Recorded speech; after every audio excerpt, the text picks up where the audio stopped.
Abasolwa abayishumi-3 babhekene namacala angu-180 ahlanganisa ukukhwabanisa nenkohlakalo amayelana nokwebiwa kwemali engu-2.3 billion wamarandi ebhange i-VBS ngo-2018. Ngemuva kokuhlehla kwecala namhlanje, abameli babasolwa basola umbuso ngokubambezela icala, bathi ukuhamba kancane kwalo kufake ingcindezi kumakhasimende abo. It's a financial burden on my clients. We know there's nothing happening. Just to bring my clients to court in May, knowing full well it's not going to take the matter further. If there's other applications in the interim, so be it. We're not part of that. We stand separated.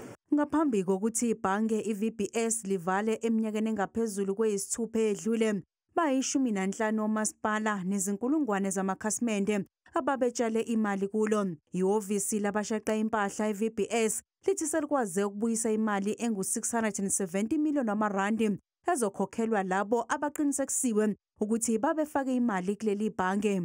Kusenjalo, i-VBS Shareholders Forum ithi ikhathazekile ngesibalo sabantu esincane abasaboshiwe kuleli cala. Lesi sigungu sithi sigxile ekutheni-ke kubuyiswe imali yabantu nokuvuselelwa kwebhange. If you check, you will find that the bank survived for many years.